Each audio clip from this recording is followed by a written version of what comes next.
The Bloodstream podcast is made possible by Takeda and is intended for informational, educational, and entertainment purposes only. Please consult with professionals before making any healthcare decisions. We went out on that date to that cocktail party, and then after that, she treated me really, really warm, like she was a really caring person. And of course, she was talking to everybody, and everybody wanted to talk to her. And then when we left, she also had her secretary and her husband go with us to this, because she wouldn't go by herself with me, because she knew how guys were. And so Tom and Shelley went with us, and afterwards we stopped and had dinner at the Waffle House in Noblesville. And so she bought my dinner. I thought, a woman has never bought me a meal before in my life. So I could get used to this. But I went back to her house, and I had my truck there. And I said, would you like to see a movie in a week or so? And she goes, yeah. Okay, so I called her, and so that weekend we went and seen Fried Green Tomatoes. Do you remember that movie? And then the next weekend we went and seen another movie, and then it seems like we were together every weekend after that. Hello and welcome to the Bloodstream podcast, the #1 community podcast serving the bleeding disorders community. I am host Patrick James Lynch alongside my co-host Amy Board. Hi, Amy. Hello, everyone. And hopefully my audio quality this week is back to normal, though I have not left Ohio. Still here with all the beer. I was about to say, still in Ohio, better audio.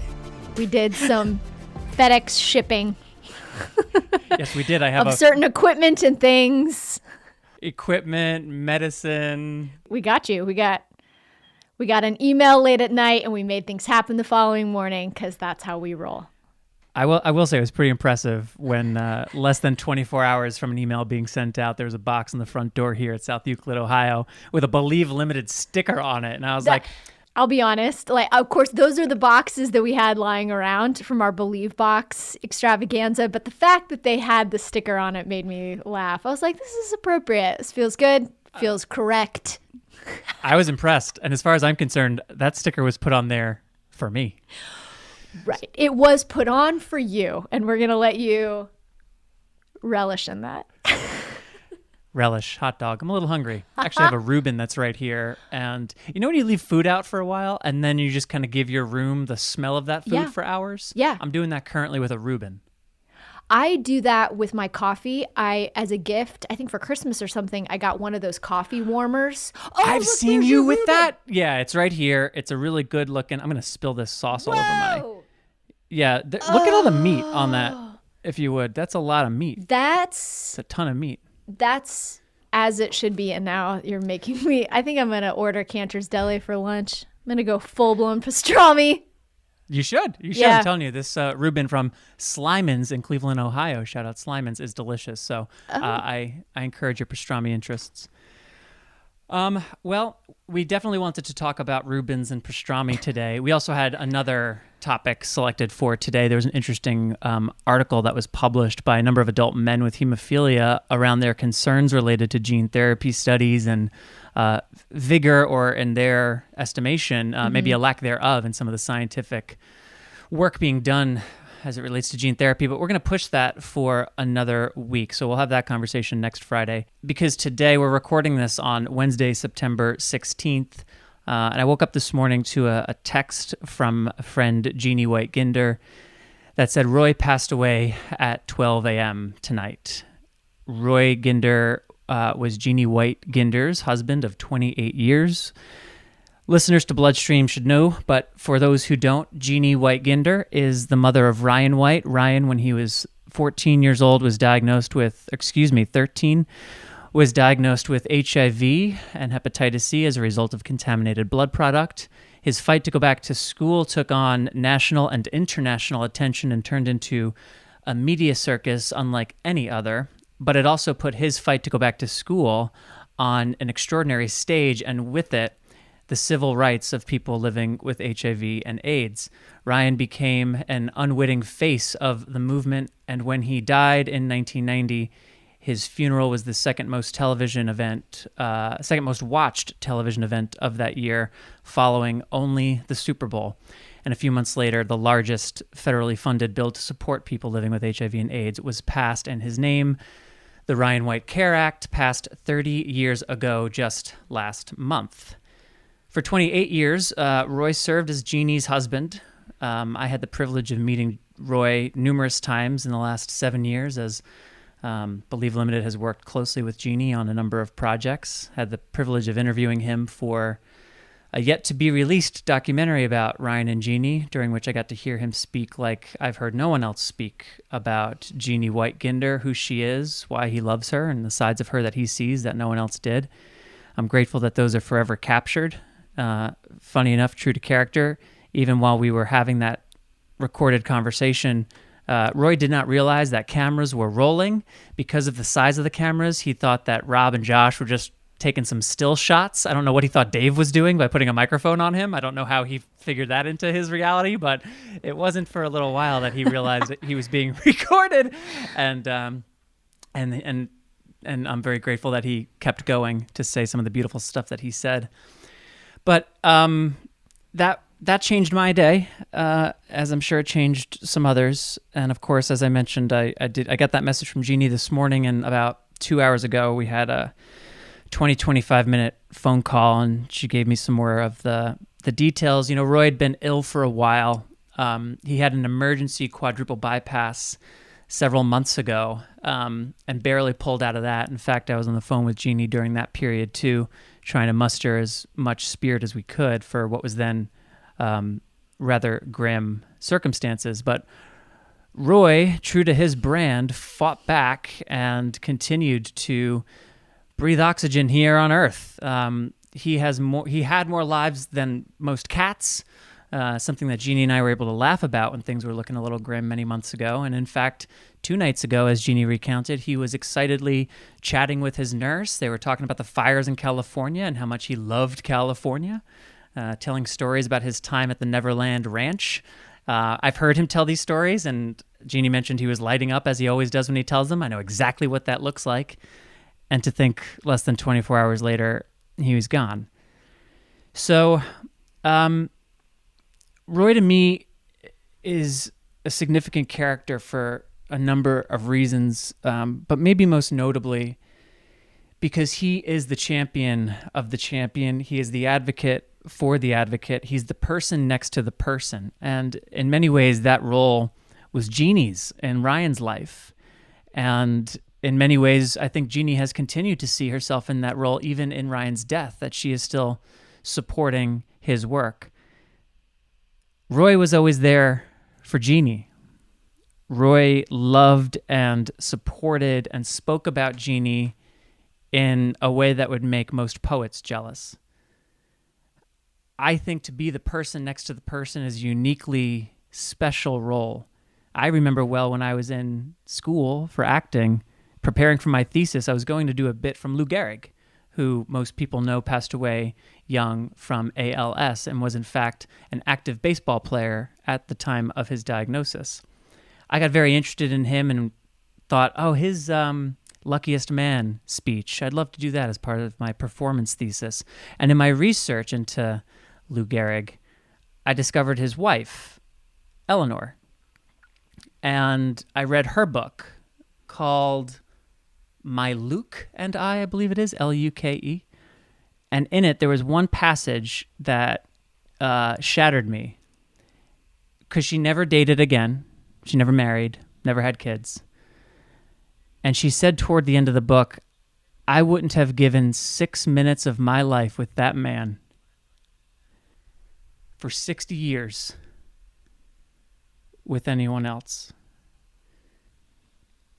We don't often hear about the Eleanor Gehrigs or the Roy Ginders they're next to such special people. It's almost impossible for there to be enough bandwidth for us to hear and appreciate both. But I guess it's my wish that today and in these days of mourning for Jeannie and her family and for Roy Ginder's greater family, that we do stop to remember Roy and to remember the champion of his servant wife and appreciate all that he did for a woman so many of us greatly, greatly, and rightly admire.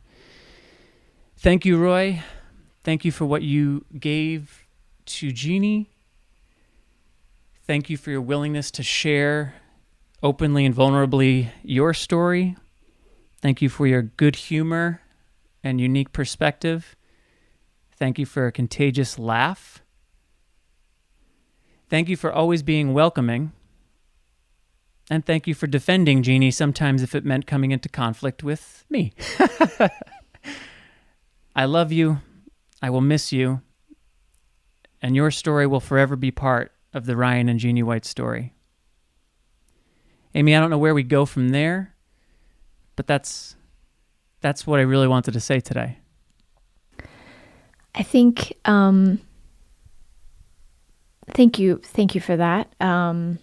As, speaking from someone who doesn't know the Ginder family as intimately as you do, it was nice to get a kind of a window into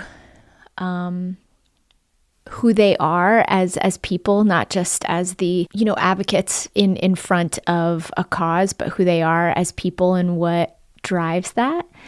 And I think it's a celebration of the quiet resolve and some of the attributes in life that are not as celebrated widely or loudly. The patience and the behind the scenes compassion and some of those attributes that are not as loud. And so I think it's lovely today to celebrate him and to celebrate her and what he meant to not only her, but the cause and her work.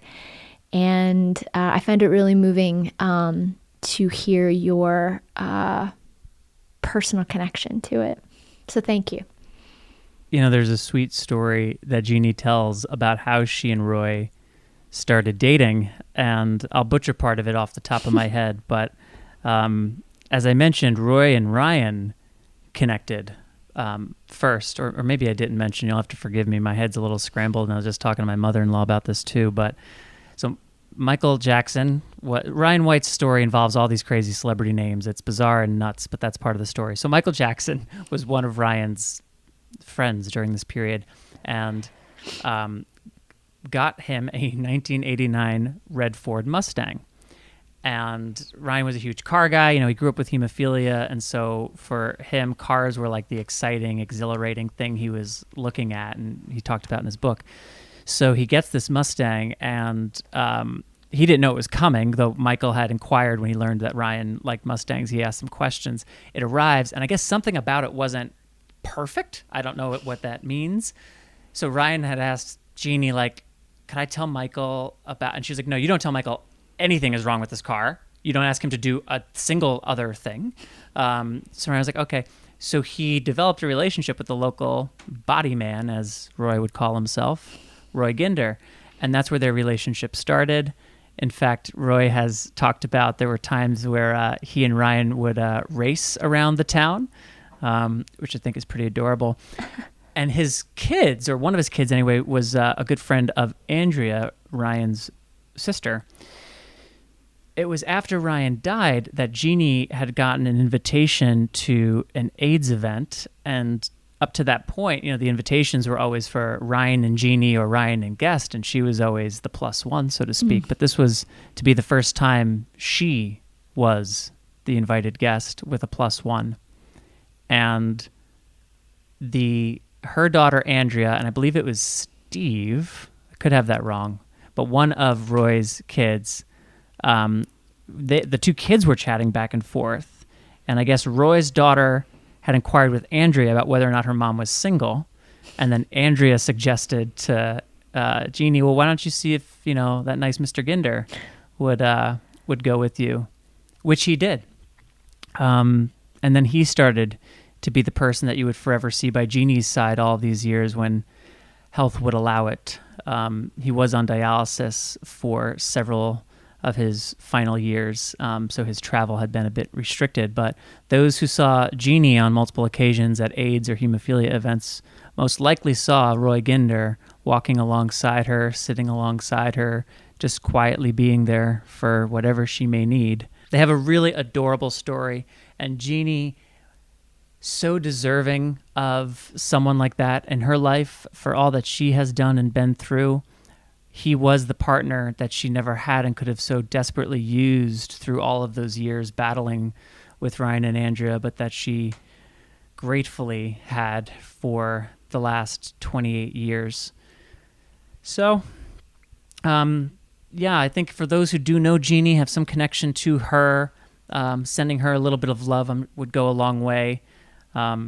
Sue Lurch and the Hemophilia Foundation of Michigan are quite close with Jeannie. She might be someone too, Sue Lurch, to connect with. If you don't have contact for Jeannie but would like to reach out, I'm sure Sue could help facilitate, and I've imagined she'll be pulling things together for Jeannie in the not too distant future. And say a prayer, say a thought for Roy today, and maybe think of who are the Roys and Eleanors in your life too. And let's remember to give them credit and share our love while they are still with us. In all honesty, I kind of cherish the stories of the Roys of the world, the Jessica Bombardiers of the world, that have their burden is waiting and patience and resolve. And there's a great line in one of my favorite movies, Out of Africa, that Meryl Streep says, that the character just is aware that she puts it in terms of gender, that men get to go off and explore and have adventures. And the woman's job, the great woman's, job and place is to wait. And how hard that is, and how it's not celebrated. It's not celebrated. And so I just, there's a piece of me that the people who were around Roy, in particular in this time with this documentary, were really drawn to him. Rob has really spoken about it. Josh has really spoken about it. And I find that really exciting to hear more of his story and have more of his words and his wisdom and just the place that he has served in this larger story. I think it's really important and lovely. And just from a personal standpoint, I know this must have an added weight of loss for Jeannie to have both Ryan and Roy go before her. And just that added weight knowing that she must feel today. So that's on my mind too. Yeah, certainly. Mine as well. And at the same time, part of our conversation earlier also included laughter, because life's dynamic and funky. So there was tears, there was laughter, and there'll probably be a mix of that for quite a while. But if you do know her, send her some love. And this Christmas I think will be tricky. Christmas is kind of a 11-month-a-year holiday in Jeannie's house. Some decorations never leave. Actually, her and my sister-in-law really need to meet each other. But they, Ryan's birthday is in early December. Christmas is obviously when Christmas falls, and I know that's a tough time of year for her to begin with.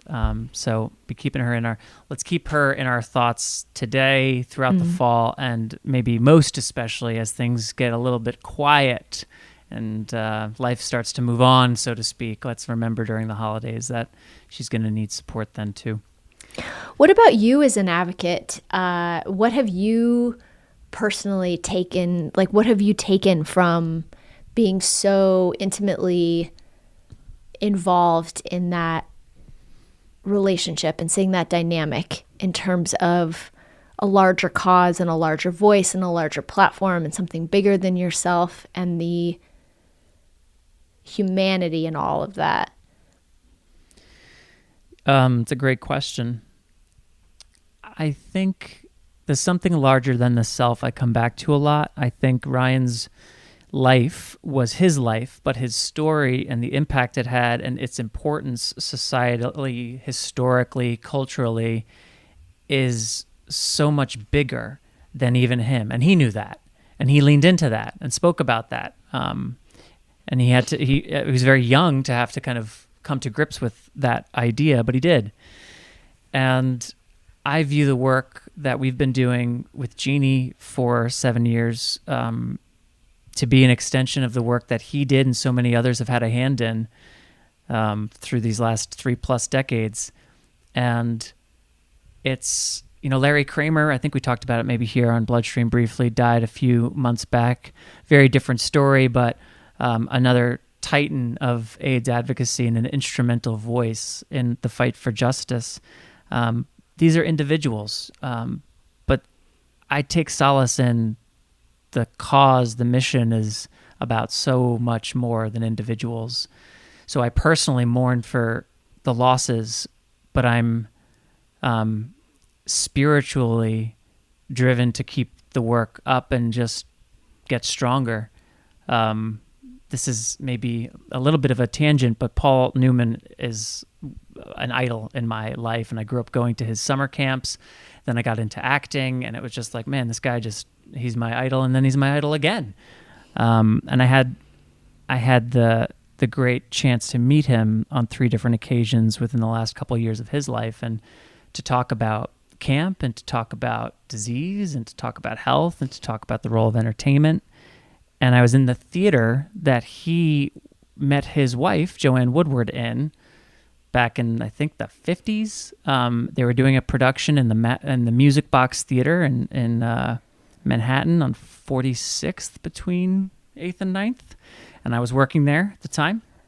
And Stell Parsons closed the show. It's August Osage County. It's like a 3-hour and 15-minute show. It's got 2 intermissions. It never ends. It's about such like ridiculous family stuff. It's a matinee performance. It comes to an end. She takes the bows and then she steps forward. And when she would step forward, it was always like there's a cast announcement. And as ushers, which is what I was at this time, we generally knew when those were coming and more or less what they would be about. So it was intriguing when she'd step forward after 3 hours and 15 minutes and we didn't know why. And she went on to share that she had just learned that Paul Newman had died and that it was in this very theater that he met his wife. I think it was during a production of Picnic where they were both understudies. And they went on to be, one of the most covered and fabled Hollywood couples and true entertainment philanthropists. And, I'm standing in the balcony of that theater. I remember it well, house left, all the way back near the doors. And a few hundred people are about to exit. I know they have no idea who I am and don't care, nor should they. And I just need to do my job for a few minutes. And then I can kind of sit in this theater and think about this for 4 hours. Actually, no, this show was so long. It was probably only about 15 minutes before the evening show. But I had that between show time to sort of sit in that theater, relatively empty, and reflect and think about, what does this mean? What does this mean?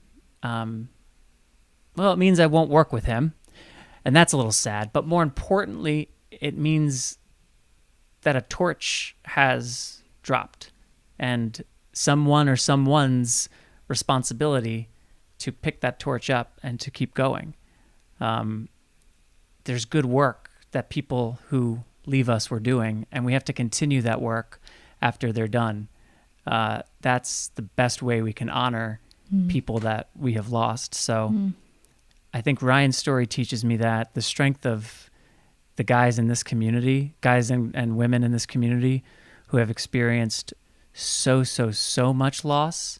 I've lost my brother. I've experienced mine, but there are some in this community whose losses to me are unimaginable. But to see those who find resolve in the work of advocacy, the work of policymaking, the work of health and social justice, the work of health care and medicine, the work of pharmacy and pharmacy management, all of these elements of taking care of ourselves and each other, that's how we pay honor. That's how we move forward. And it's not going to remove the personal pain from losing a loved one, but it will, at least in my experience, it will satisfy the part of me that wants to honor the dead and in some way keep them alive. And that, to me, the way to do that is through the work. So I think I learned that to some degree through the two of them. And I'd say maybe a little more specifically, Amy, you asked, or you mentioned earlier about patience and waiting, that the support person is often responsible for. Roy did a beautiful job of allowing Ryan's story and Jeannie's story before the two of them met and married to have the space it needed in the relationship. Ryan is an extraordinary figure. To this day, Jeannie gets mail about him to the house. So there really is no way to separate Ryan White and his story and impact and influence from who Jeannie White Ginder is. And I think a less secure man would be threatened by that, would not be comfortable with Ryan's presence still having such a large place in Jeannie's mind, heart, and day-to-day life. But Roy not only accepted that, he was a part of it. He leaned into it. He shared in it with her the way you'd ideally hope a partner would. And what a gift to her. Goodness. What a gift to her and to his memory to have her partner, as you said, share in that. It's really special. Hey, Bloodstream listeners, it's Patrick again. Please forgive any background you may hear. It's a couple hours after Amy and I finished recording, and the house here in Ohio is coming alive as everybody's home from work. But I'm getting back on the mic because after Amy and I finished, I went looking for the footage of Roy that I was referencing from our interview for the TB released documentary on Ryan and Jeannie, and I found it and listened back to portions of it. And there's a section in particular that I wanted to share here. I don't know if we'll use it in the film or anywhere else for any other purpose, so it seemed like this might be an appropriate moment to share this story of Roy and Roy recounting his first dates with Jeannie and just sharing a little bit of how he felt about the woman he loved. So we'll go out on this, which means right now I will say thank you to our presenting sponsor, Takeda. Thank you to all of you listeners. Please do subscribe and share the Bloodstream podcast. You know the drill. And I hope you enjoy this little bit of a window into Roy Ginder and his relationship to Jeannie.